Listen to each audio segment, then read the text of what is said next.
Baik, bismillahirrahmanirrahim. Assalamualaikum warahmatullahi wabarakatuh.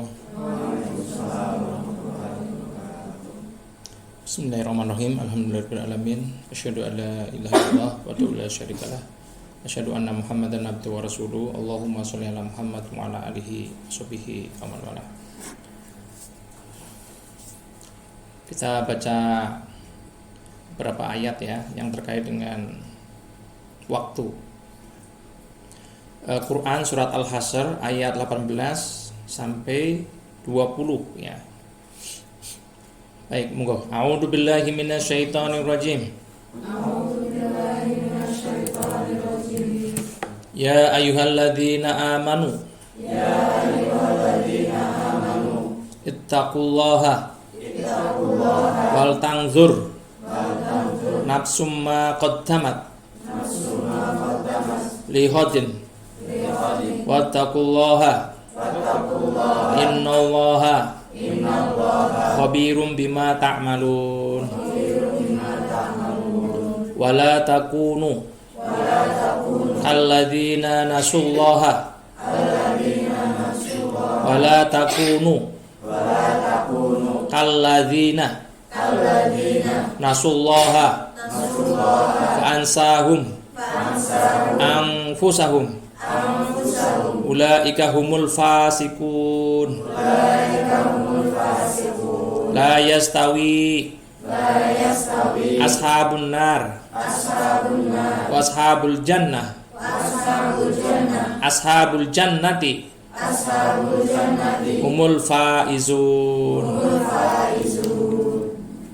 Baik ya, 3 ayat di Quran surat Al-Hasyr ini memberikan pelajaran kepada kita. Yang pertama tentang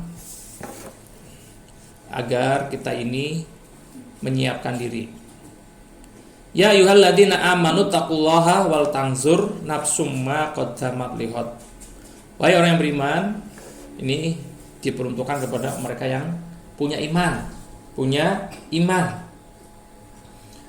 Untuk apa? Bertakwa kepada Allah,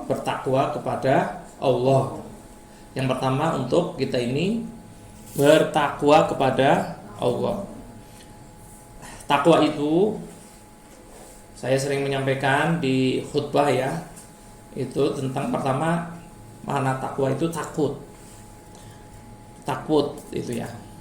Takut kalau Allah ini mengurangi nikmat kita karena kita maksiat. Jadi kalau kita maksiat, Allah kurangi nikmatnya.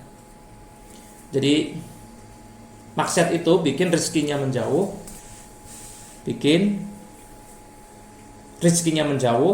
bencananya mendekat. Ya. Nah, takwa itu juga hati-hati. Sebagaimana ada sahabat bertanya, gitu loh. Kan tanya nih, ada sahabat bertanya kepada sahabat yang lain, takwa itu apa sih? Gitu loh. Takwa itu apa sih? Gitu. Lalu kemudian sahabat ini ngasih ibarat. Coba kamu bayangkan kalau kamu melewati jalan yang penuh dengan duri. Kamu bayangkan kalau kamu melewati jalan yang penuh dengan duri. Apa yang harus dilakukan? Hati-hati. Hati-hati. Kalau nggak hati-hati, nginjek duri, gitu ya. Nginjek duri. Jadi kalau kehidupan kita ini nggak pernah hati-hati, berarti nggak bertakwa. Kalau kita itu nggak pernah waspada dengan diri kita, berarti kita ini belum sampai derajat takwa. Jadi kalau udah takwa itu, gitu dong. Itu dia itu sensitif. Imannya atau perasaan itu sensitif, gitu loh ya. Aduh, saya belum ngaji. Nih. Jadi ada sinyal atau alarmnya. Jiwanya itu protes. Kalau semalam nggak tahajud misalnya ya, apalagi salat subuhnya kesiangan, itu ada penyesalan. Itu berarti dia itu punya iman atau punya takwa gitu. Tapi kalau dia itu santai aja, nggak sholat, biasa aja, sholatnya terlambat saja, apalagi nggak sholat ya, itu dia nyantai saja. Atau bahkan dia itu melakukan maksiat, no problem. Ngambil haknya orang, no problem, nggak ada sinyal. Itu berarti dia belum sampai derajat kepada iman, apalagi bertakwa. Lalu kemudian ayat ini mengingatkan kita agar wal tangzur nafsum ma qaddamat lihat. Hendaklah setiap diri memperhatikan apa yang telah diperbuatnya untuk hari esok. Kita ini sudah berganti tahun, berarti jatah umur kita berkurang setahun ya. Kehidupan kita di dunia berkurang setahun lagi gitu. Kalau kemarin mungkin sudah melewati tahun baru, walaupun tahun baru kita kan bukan tahun baru ini, tapi paling tidak momentum pergantian tahun ini bisa kita gunakan untuk merubah diri. Jadi kalau orang rugi itu kalau sama tahun ini dengan tahun yang kemarin sama, tahun 2023 dengan tahun 22 sama gitu loh. Sama itu. Pendapatannya sama, amalnya sama, kebiasaannya sama, itu dia rugi gitu loh. Lupa kalau lebih buruk zolim. Zolim itu artinya menempatkan suatu pada tempatnya. Misalnya ya, kemarin saya ganjil pakai buku, makanya saya kalau buku kayak begini zolim, buku ditengguk ganjil gitu loh. Atau kertas itu nggak fungsi ini. Apalagi Quran, wah itu sudah dosa gitu ya. Naruh apa ini zolim nih? Hati ini harusnya dijaga, dibiarin, itu namanya zolim. Gitu. Nah beruntung itu kalau hari ini, tahun ini lebih baik daripada tahun kemarin. Amal kita harus meningkat, ilmu kita harus meningkat, Jadi itu kita harus lihat kira-kira yang sudah kita lakukan di tahun 2022 apa saja. Kira-kira tahun 2023 ini ada perubahan apa tidak? Begitu loh. Kalau nggak ada perubahan, ini tentang habit ya. Saya pernah nyampaikan bahwa nasib kita itu teori nasib. Masih ingat ya teori nasib? Teori nasib masih ingat ya? Iya. Jadi karakter itu mempengaruhi nasib kita. Nasib itu dipengaruhi oleh karakter, attitude, sikap, gitu loh. Jadi kalau kita itu perubahan tahun kok biasa saja, jatahnya saya itu sama loh, berkurang setahun, gitu loh. Berarti kita sudah mendekati yang namanya takdirnya kita, takdir maut, gitu ya. Nggak usah ngomong matilah, enak-enaknya, kita perlu ingat, karena orang dewasa, orang cerdas itu, orang cerdas katanya, itu bukan yang pandai bersilat lidah. Orang cerdas itu orang yang dia tuh tahu memikirkan kehidupan yang lebih lama setelah kematian. Orang cerdas itu orang yang dia itu memikirkan kehidupan setelah kematiannya. Kehidupan dunia itu seperti tetesan ketika Kanjeng Nabi ngasih ibarat tangan kita nyelupkan di air laut, tetesannya itu adalah dunia, sedangkan air lautnya adalah akhirat, gitu loh. Jadi kalau ada orang yang hanya ngoyak yang tetesan tadi itu, mengabaikan air yang demikian banyak, kan wajar kalau dibilang bodoh, begitu dia. Abu Jahal, bapaknya kebodohan ya artinya ya. Itu bukan dia nggak tahu, dia ngerti banget itu dia. Ketika Nabi bilang, "Hei paman, mau nggak aku ajarin 2 kalimat, dengan 2 kalimat ini kau akan menguasai Jazirah Arab." Menguasai Jazirah Arab loh, 2 kalimat menguasai Jazirah Arab, gitu loh. Ya kalau di sini ya, kalau kita mengamalkan 2 kalimat ini, kita akan menguasai Banjarnegara. Nah, itu.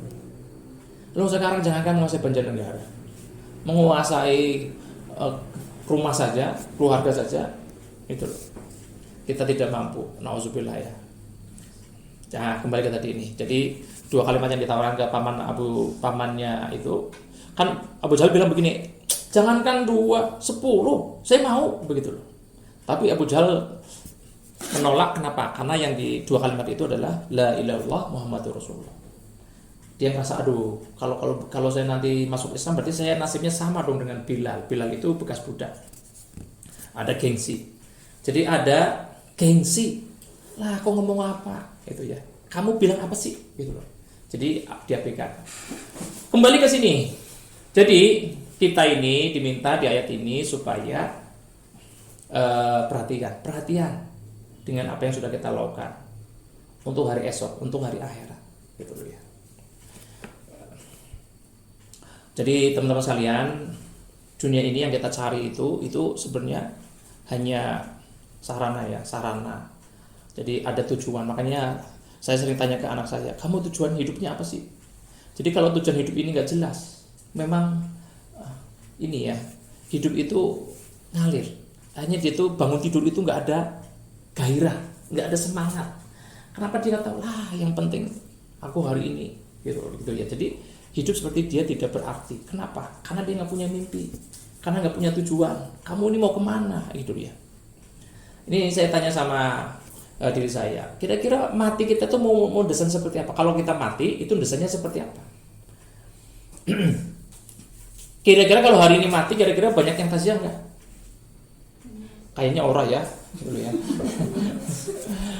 Kan sarannya ya, mau jamin masuk surga itu, tanda-tanda masuk surga itu kalau taziahnya itu minimal 40 orang soleh gitu ya, nyolatin dia itu minimal 40 orang soleh. Nah, banyak tapi kun guduk tok gitu ya. Ya makanya kan saya pernah mendatangi kematian seorang tokoh ya, banyak banget. Parkir kan ditutup, jalan ditutup gitu loh. Ini pada nyolatin orang itu loh. Tapi sih ada yang nyolatin ya. Tapi yang nyolatin berapa itu? Coba kalau dibawa ke masjid agung misalnya ya, lihat tokoh Banjar. Orang-orang pada nyolatin mesti lebih dari 40 gitu loh. Sepertinya kita perlu diinformasikan juga adab menengok jenazah. Iya. Apa yang harus dilakukan di sana? Iya. Karena Apa? saya lihat kebanyakan ketika mereka datang takziah asal cepet, nggak persiapan sholat, Iya. nggak persiapan rukuk, nggak persiapan wudhu.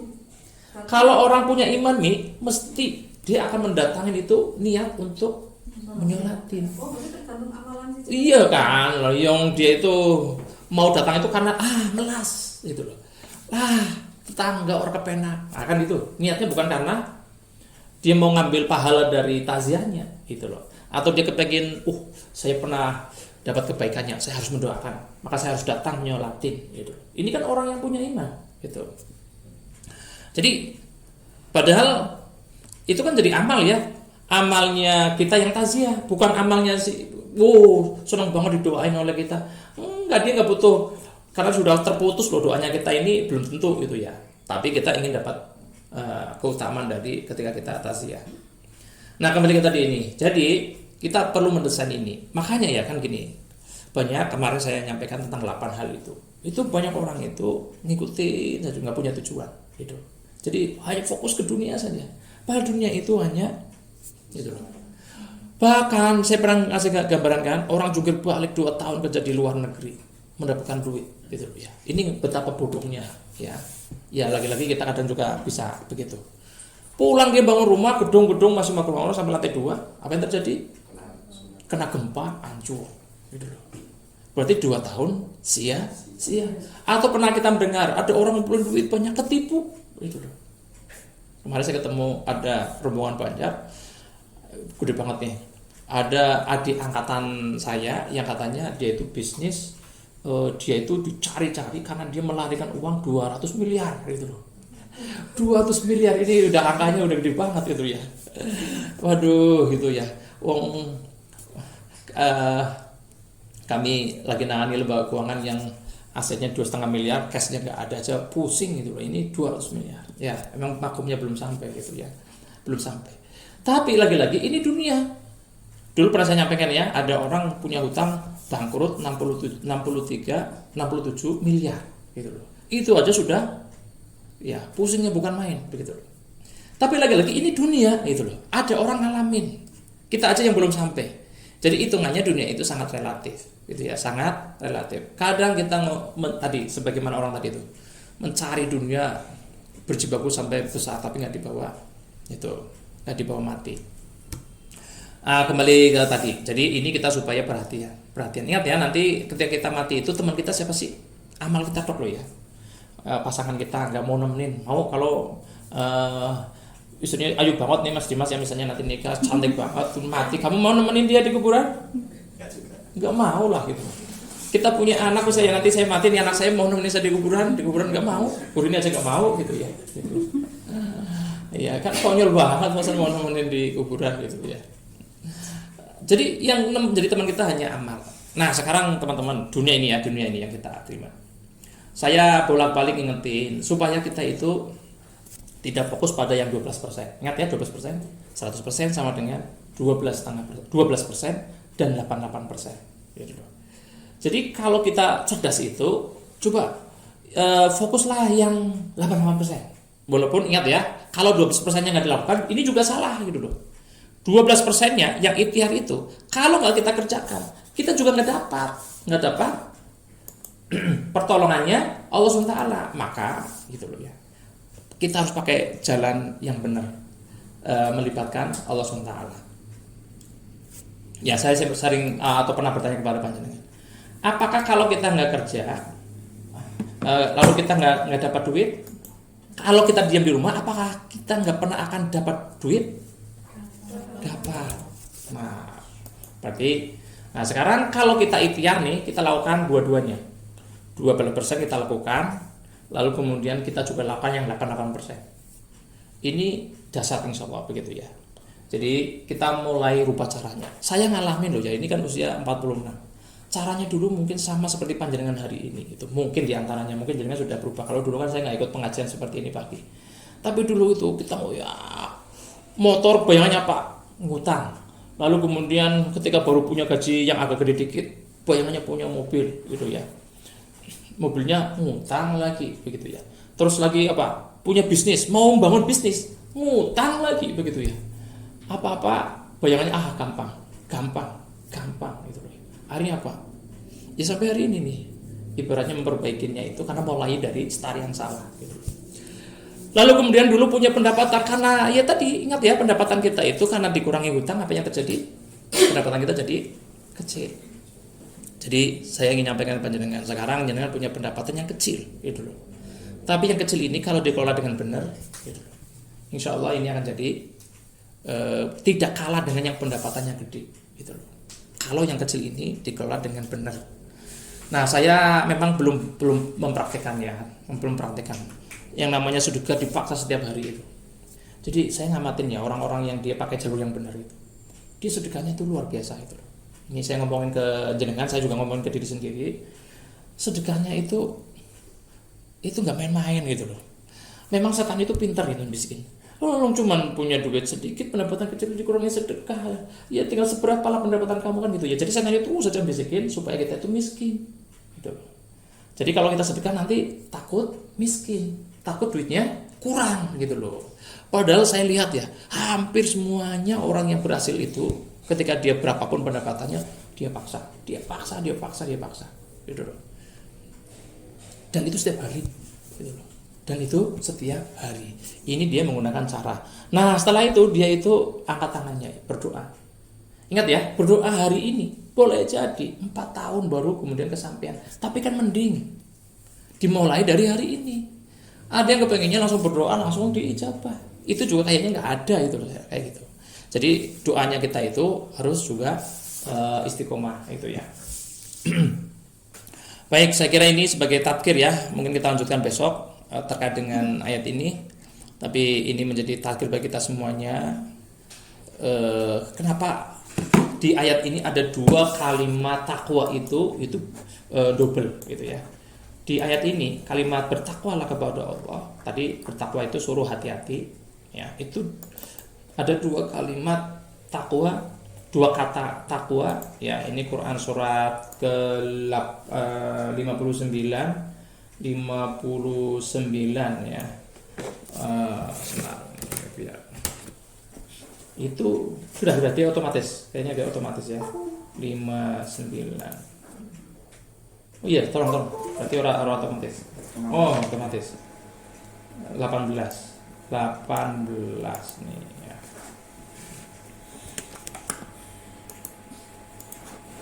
Ya. Ya ayyuhalladzina amanu, kecil banget ya. Orang yang beriman kecil banget. Maksudnya tulisannya kecil, bukan orang yang beriman kecil ya. Memang di hadapan Allah kita harus merasa kecil, bukan merasa besar itu ya. Jadi kalau di ayat ini ada 2 kalimat ini, berarti ini Allah ingin ngasih wulingan kepada kita. Takwa itu berarti serius gitu ya. Takwa itu berarti serius. Saya kira saya juga sering nyampaikan, wa may yattaqillah yaj'al lahu makhraja. Jadi jalan takwa itu ya, itu kalau dilakukan oleh orang maka dia akan mendapatkan rezeki yang tidak disangka-sangka. Allah akan cukupkan semua kebutuhannya. Ya, wa may yatawakkal 'alallah fahuwa hasbuh. Tawakal dengan takwa ini seiringan. Itu. Min usri yusra wa may yatawakkal, ya, maka dia akan dimudahkan urusannya. Jadi sebenarnya ya ini, kalau jenengan itu pegang HP itu 1 jam, adil lo harusnya. Adil kalau mau sama lo ya. Untuk me time itu jenengan berdoa atau khusus ini waktunya untuk Allah sementara, itu juga 1 jam harusnya. Gitu loh. Kadang nggak adil kan? Gitu loh. Baca Quran sehalaman sudah pusing, gitu loh.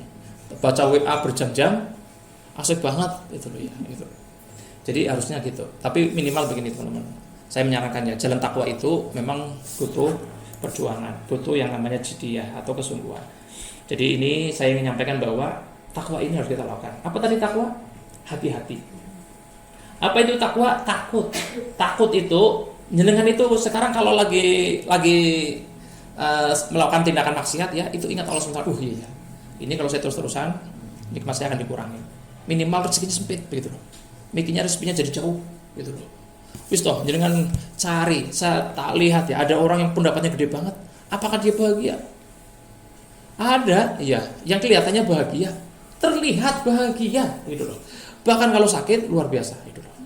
Tapi masya Allah, lihatlah orang-orang yang di desa yang dia mensyukuri banget apa yang diterima. Sehat badannya, bahagia gitu ya, ahli syukur gitu loh. Saya yakin dia bahagia. Nah kita memang kepengen pendapatan gede dan bahagia gitu. Nah makanya takwa itu menjadi intinya. Saya kira begitu. Subhanallah wa bihamdika, asyhadu an la ilaha illa anta, astaghfiruka wa atubu ilaik. Assalamualaikum warahmatullahi wabarakatuh. Waalaikumsalam. Ya.